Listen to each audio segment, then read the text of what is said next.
So just yesterday, Kubo dropped some very exciting news about the Thousand Year Blood War Arc's anime adaptation over on his Club Outside Q&A platform, the same place where we recently received answers to long-standing manga-related questions such as what is the true nature of Yachiru, and how exactly does the most recent version of Ichigo's Zangetsu actually work. Like I said though, this time the answer was in relation to the Thousand Year Blood War Arc's anime version, and this is something that I think people have been desperately waiting for more information on, and luckily the answer that Kubo has given here I think is going to be something that is incredibly exciting for fans, something that will be very welcomed by the community, as this is something that people have been actively wondering about.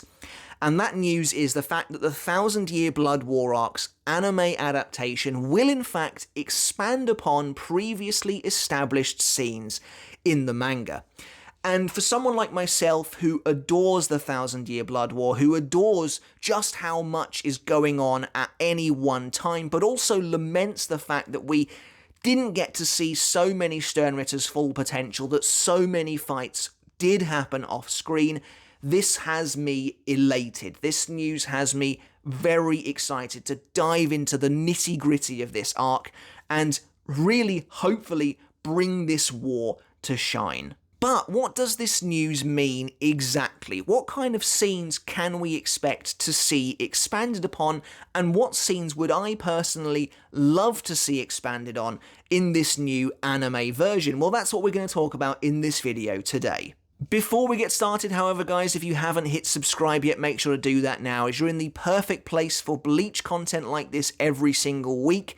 And if you enjoyed this video, don't forget to show it some love and give me some support by giving it a thumbs up, as it really does help. It really gives it more exposure on the YouTube algorithm, and it means that more people like yourselves, more Bleach fans, get a chance to see it.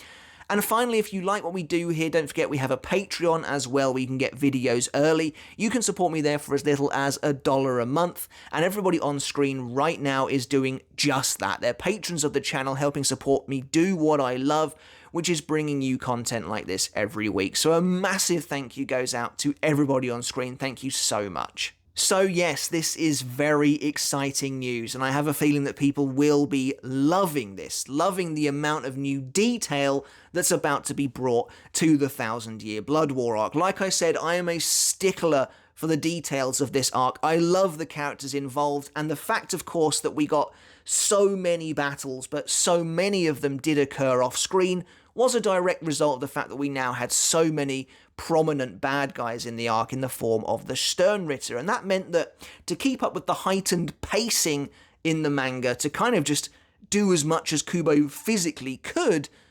quite a bit of content in this arc does happen off screen. There are numerous fights that we don't get to see either properly or we don't get to see at all. And this is a wonderful opportunity to actually really flesh out many of those moments that include secondary or even tertiary characters, now that it seems we have the time to do so. And so, as somebody who kind of obsessed over this arc for a while and actually spent a lot of my spare time thinking about and even drawing out fights and scenes that we didn't get to see but we knew were happening, this is kind of making my mind race. What are we going to see? What do I want to see the most?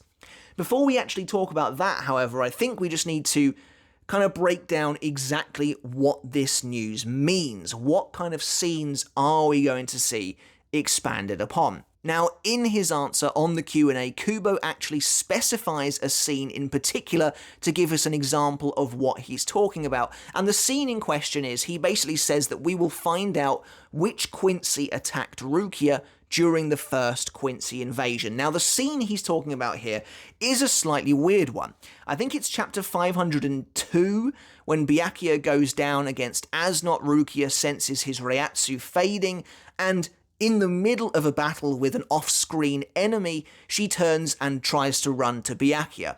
At that point, a mysterious, unseen Sternritter says to her, "Oh, you're turning your back on me, you must really underestimate me," at which point Rukia is cut down and taken out of the fight. The next time we see her, she is face down amidst some rubble. Now, just as a side note, I've always envisioned it being one of the Bambis she was probably fighting here. I originally used to think it was Giselle, but Giselle would have probably zombified Rukia if that were the case, so maybe it was somebody like Candice instead. Regardless, it seems like we're going to find out, and it's all these kind of little details of things that Kubo kind of had to blitz past a little bit to get back to the meat of what he was showing that I'm really excited about, because that's the sort of thing that will really turn this into from a good war into a great, fully fledged war where we hopefully get to see the stories of everybody fighting in the trenches. What I think this doesn't mean, however, is that before we get ahead of ourselves, any of the major story beats of the 1,000-Year Blood War are actually going to change. I've always held the opinion that I don't think they will. I think the story will be told essentially exactly how it is in the manga, but now with plenty of fleshing out for the scenes that actually do happen.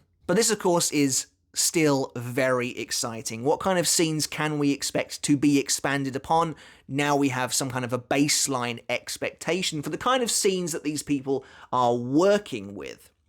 And there's a lot. There is a lot. Before even the first invasion begins, I would like to see, and I would expect to see, probably the fight between Chojuro Sasakibe and Driscoll Bursey. That's the first kind of major omission, in my opinion. Now, the scene is played out for dramatic effect, of course. In the manga, Yamamoto is supposed to be kind of staring down these intruders, but then suddenly Chojuro is slammed into his office, having fought and been killed by Driscoll some way away. But I would love to see that fight actually play out. It would be a nice moment for Chojuro to finally get some kind of a spotlight before actually dying, and it would be really cool to see him. Maybe the Squad 1 members have been taken out and Chojuro is holding his own until he activates his Bankai and it's stolen from him. Now, of course, there's a lot to think about when talking about these kind of scenes. Obviously, it helps. The thing with the Bankai stealing, you have to remember, is it was supposed to be a big surprise. Chojuro's final words were supposed to imply that they could seal Bankai, not steal it. So having Driscoll actually steal or pull the Bankai away from Chojuro in that fight will kind of ruin that surprise. So maybe you just show a bit of the fight, then you show Chojuro saying Bankai, Driscoll grinning evilly, and then it cuts back to what we see in the manga. Either way, I would love to get that. I think it would be awesome, and it would just be a nice moment for Chojuro before he's taken out of the series. Moving on to the first invasion of the Quincy, which is the part of the story Kubo has taken his example from, and for a lot of people, myself included, this is one of, if not the best parts of the entire Bleach story. And there is just so much going on in the first invasion all the time. And that's partly what makes it so exciting. All of Soul Society comes alive with battle. The entire place, it feels very different from Ichigo's Ryoka invasion back in the Soul Society arc, because it is very different. There's now an entire invading army touching down in the Seirei. They're walking on this hallowed ground. They're smashing buildings, killing Shinigami all over the place. And it is very, very exciting. At the same time, there's an awful lot we don't see. You have to remember that virtually every single Sternritter, or at least I think they say 16 or over 16 captain class or higher Reiatsus are here currently fighting at any one time. Now, given the limited time and space he had to work with, Kubo does an excellent job with the first invasion. I don't think anybody is going to question that. He makes sure to focus on certain specific milestone events that carry the momentum, while dipping in and out of showing you what's going on around at the same time. Those milestone events are obviously the actual arrival of the Quincy, the Bankai stealing event, the Asnot Byakuya battle, the Yamamoto stuff, basically coming in, killing Driscoll, and then arriving on the scene to fight what he believes to be Yhwach, and then the very end of the first invasion when Ichigo arrives. And everything that happens around the edge of that is essentially superfluous to the story at hand. But now with the anime and with this news, there's a chance to see a lot more. And that's very exciting to me, because I freaking love the Sternritter, and the one thing I want from them most is to just see them more. you know, because so many of them were off-screened or had their biggest moments off-screen. You know, Nana Nanajakoop, for instance, is a character I always go back to, as virtually everything this character does of note happens off-screen. And so let's start with him. I would love to see Rose actually having a proper battle against Nanana. Even if it's small, even if it's short, they don't actually fight on screen in the manga. And then Nanana just bails on the fight and attacks Yamamoto anyway. So I'd like to see maybe Rose gets the upper hand on him, which is why Nanana flees to then try and attack Yamamoto instead. Maybe we actually get to see a tease of the underbelly, perhaps. There's so much potential here for additional scenes. Another thing I really would love to see, whether this would happen here or not, I'm not entirely sure, but that's to actually get to see Bambietta and BG9 using the stolen Bankai, because those two Sternritter never ever use it. Kangdu uses it a couple of times, and obviously Az not uses it, very famous scene, but the other two just never use it, which is really, really weird, so I'd love to get a chance to see that as well. We are rattling through these, but there is a lot to talk about. And I think one thing that will 100% be expanded upon, because everybody loves Kenpachi, is Kenpachi taking out the 3 Sternritter that he kills before arriving to face Yhwach. Because that is a moment where they're crying out. They're crying out for expansion. 3 Sternritter arrive in the series already dead. Now I get it, that potentially showing that fight might remove some of the oomph of that scene, because that scene is played up. It's supposed to be a resounding moment. Byakuya has nearly died. The Shinigami are at some of their lowest points. You know, Renji has been booted halfway across the Seirete. Rukia, as we mentioned a minute ago, has been cut down by an unknown assailant. And things are looking very, very dire. In comes Kenpachi carrying 3 deceased Sternritter on his back, and that's the kind of oorah moment that helps kind of push the Shinigami to fight again, up until Yamamoto arrives on the scene, and they really get that morale boost they need to kind of carry them, unfortunately, to a pretty depressing finish. But Kenpachi on the scene is a big morale boosting moment for the reader specifically. That's a moment where, you know, the reader is supposed to have their head in their hands watching Byakuya basically die, and they're like, you know, the Soul Society is getting absolutely wrecked week in, week out. Turn the page, there's Kenpachi, we have hope once again. And I think they can do that. I think they will probably still do that. I think Kenpachi will arrive on the scene with them dead, but when he's explaining to Hashwolf how he killed them, we will actually see the fight properly. Which means that we'll actually get a chance to see Jerome, Bernice, and Lloyd actually doing something, and maybe have a slightly better telegraphed hint towards Lloyd's true nature. But I think that's absolutely what we will see. And then we may even, sticking with Kenpachi, get to see a little bit more of his battle against Yhwach, at least before Kenpachi goes down and Yamamoto arrives. And now, to be honest, thinking about it, I'm still not sure if that is actually Lloyd or Yhwach. I always kind of assumed that Lloyd and Yhwach swapped out when Yamamoto was getting jumped by the Sternritter, but maybe that's something they'll clear up a bit more in the anime as well. But other than just fleshing out some of those side fights a little bit more, the first invasion is effectively perfect. And then the pacing is quite nice after that, and it really is mostly the fight scenes where it felt like Kubo skipped out a lot. To kind of accommodate the vast amount of characters he was working with, you know, easily pretty much the biggest cast he's ever had at Bleach at any one point. But there is one thing I would love to get fleshed out a little bit more during this kind of training period, and that is to see more from Senjumaru and Ichibei, because those two do get kind of skipped over a little bit because the second invasion has to happen, and it has to happen now. You spend quite a bit of time with Kurinji, with Hikifune, and particularly with Oetsu, and the other two just kind of get forgotten about. Senjumaru gets, I think, 2 pages maybe, and that's a real shame considering how awesome her palace actually looks. So I think you could dedicate a little bit more to fleshing out those couple of scenes as well. You know, maybe even show Ichigo there getting his new tailor-made outfit, getting his new robes. I'd love to see that as well. And there is that one tiny little scene of Ichigo picking up his new Zangetsus, which I always assumed was in Ichibei's palace, because that's right at the end of his training, I think. and it'd be really cool to get a bit more of that as well. But then we come to the second Quincy invasion, when the fight with the Vandenreich just goes full throttle.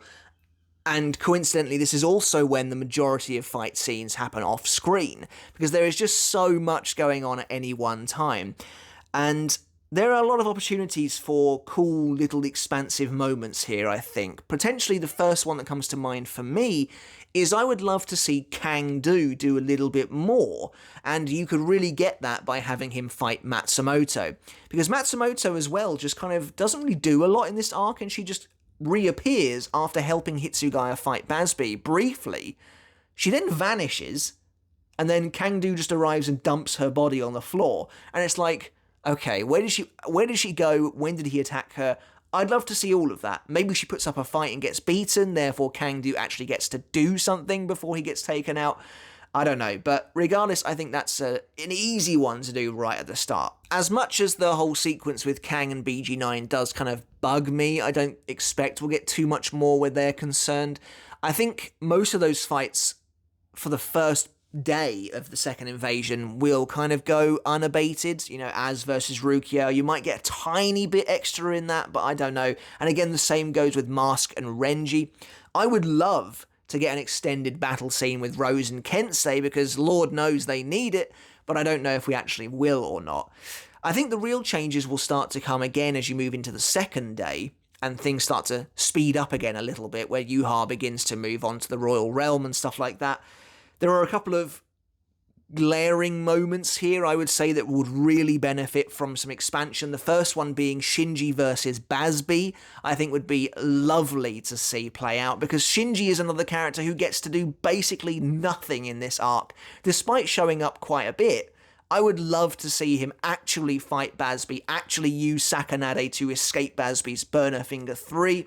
That would be awesome to see. Not that Basby really needs the screen time, but this would be definitely more for Shinji's sake. And then another major moment that comes to mind, bear in mind I am just trying to think of these off the top of my head, is Byakuya having wiped out Robert Akutrone, Nana Nanajaku, again, he's off screen, and Candice Catnip in one go. I think that is potential for a great fight scene there, especially since, again, people love Byakuya. And I think that's definitely something that the anime will build upon, is really showing Byakuya actually doing something after his recuperation, actually getting a chance to fight these three Sternritter, and Lord knows, I really hope we find out Robert's Shrift. Same goes for BG9 as well, actually, but like, this is a great moment to show it. Even if it's a small addition just to showing the three of them fighting Byakuya and having, and being destroyed, it's still a chance to get a little bit more from these characters. And that's something I really am hoping for in the long run. And then we come to what I think is the one I want to see the most, the most expansion from. And I can't help but imagine this is on a number of people's lists, if not their absolute highest.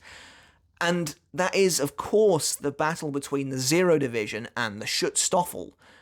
As we know this fight happens, we see it happen, we see the preliminary stages of this fight, we see the setup for the fight, when they create the Cage of Life, we see Korinji trying to fight, we see Senju Maru taking out Nyanzol, and then Oetsu just goes ham on these guys, they get Ausweiland, they resurrect, and it feels like the fight is going up a gear for round 2. These guys have come back stronger. Now is the perfect opportunity to show us the Shikai of the Zero Division. Maybe some Bankai, that might be pushing it. But we don't get any of that. It just disappears because Kubo, again, has a limited amount of time and decided to show the Ichibei fight. Now, I'm not going to begrudge him that, because that fight is fantastic. But with the extra time afforded to us in the anime, I would love to see the battle against the Schutzstaffel actually play out properly. We see Tenjiro's Shikai, Kinpika, but we have no idea what it does. He never seems to use it again, despite the fact that he actually activates it against Yuha. And I think this is the perfect opportunity to see the Shikai for characters like Senjumaru, like Hikifune. Senjumaru, again, seems to draw some kind of giant needle against Gerard, only for it to be instantly destroyed. This is the opportunity of a lifetime to really flesh out what is still one of the most disappointing parts of the series for me personally, just because I was so excited to see all these colourful characters and abilities on display, only for Kubo to skip over it entirely. The next time you see the Zero Division, they're all lying basically face down in pools of their own blood. So, the outcome will still be exactly the same, but now is a great chance to show us what actually goes down. Like I said, I don't think the story beats will change, so I don't think something as dramatic as Ukitake surviving the whole Mimihagi situation would ever happen. I think he's probably going to die there, especially since it plays into the Hell chapter. But it would be great to get more time with characters like Ukitake. I don't really know where you would fit in a battle for him, apart from maybe in the first Quincy invasion, if we see who he's up against. That's something else that could be fleshed out. We see that Ukitake is facing off against a mysterious black-haired Sternritter. Is it Nyanzel? Is it Askin? It could be any of these characters, but we basically never really see him again. So I'd love for some fleshing out for characters like that too. But really, these sequences around and outside the big skirmishes are done mostly pretty perfectly, really. There's not an awful lot needed. So then when you move into Varvelt, again, Varvelt is paced pretty well for the most part. Definitely feels like, obviously, this is where Kubo's illness more than ever is really starting to kick in, but that's also combined with, I think, a lack of time, wanting to move things through a bit faster. It's glaring that the first two fights against the Schutzstaffel are massive and both have major flashbacks for characters involved. So the Pernida fight has a big Nemu Mairi flashback, the Lil Barrow fight has a big Kyoraku Nanao flashback, and then the two fights that come after it are not quite as long, Askin and Gerard, and neither of those fights have flashbacks in them, despite the fact that Kisuke and Yoruichi are involved in the Askin fight, and that's a flashback people A, wanted, but also B, Kubo actually mentioned drawing. So that is something we could potentially get in the anime, but again, that is adding totally brand new material. There's a difference between that and just embellishing a fight.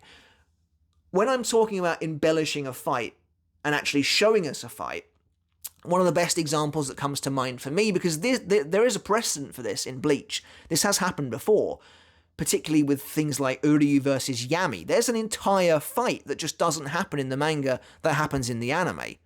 Same with the Rudborn fight. That's vastly expanded in the anime. So again, that's the sort of thing I'm talking about here. Now, I would love for flashbacks for the Sternritter. I would love for a flashback for Askin. I don't think we'll get it, but that would be great. We did get a brand new flashback for Harabel in the anime, so it's possible it happens. But for the most part, though, those Varvelt fights are actually pretty good length. We get to see a lot, and I don't think a lot of that will really change. The principal one that I think has real scope to change is Uryu versus Hashwolf. Hashwolf being a major, the second most prominent villain of the arc, and he doesn't really get a proper fight.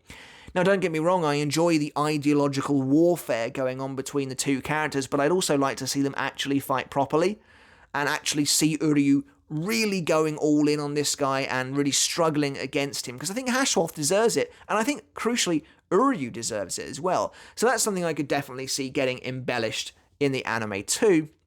And then we kind of come to the final battle, which is kind of all over the place, and I would be surprised if this doesn't get embellished in at least some way, expanded upon, because there's a lot of scope to do that. Even though the Ichigo Orihime Yuha Bark feeding into Ichigo Renji Aizen Uryu versus Yuha Bark fight is actually quite lengthy, I think there's a lot they'll do. I think they will probably give Ichigo's Horn of Salvation mode more to do, more chance to show it off. Maybe, I think Ichigo's Bankai will still happen in the same way, because that will be the big kind of, that's a big kind of twist moment. But the final battle, it could be embellished, but then I always kind of imagined that the final battle between Ichigo versus Aizen might be expanded a little bit, because that was also very short in the manga, but it's not really at all. It is a little bit, like they clash swords a few more times, they blow things up a bit more, But apart from that, it's basically the exact same fight, so maybe the very end fight will remain the same. I have no idea. But that's just a laundry list of a few areas I would love to see some expansion now that we know we have a template for the kind of scenes they might be looking at. Let me know in the comments below what scenes you would love to see expanded upon previously established scenes that maybe we just didn't get to see or they did happen off screen. Do please let me know. There's moments littered throughout this arc that are a little bit weird, like for example Nana Nanajakoop, again, king of the off-screen moments, analysing Renji and then nothing ever coming of it. Like, that's a bit weird. Maybe they have a small skirmish now in the anime, I don't really know. But crucially, I don't think this statement by Kubo necessarily means we'll get things like an entire brand new flashback for the Soul King, or any of that sort of thing, the 1,000-year blood war between Yamamoto and Yhwach. We might do, and boy am I holding out hope that we do. But this particular statement, to me, implies expansion of previously established content. So that's kind of the basis of this video. Do let me know in the comments below what scenes you would like to see expanded upon. I imagine I've probably missed plenty. But do please let me know in the comments. Don't forget to subscribe if you haven't done already. That's going to be it for this video. I really hope you enjoyed it. And let's continue to get excited about the anime, because this is great news and I can't wait to see how they push things, what more they do. Alright guys, but until next time, I'll catch you later. And I'll see you then.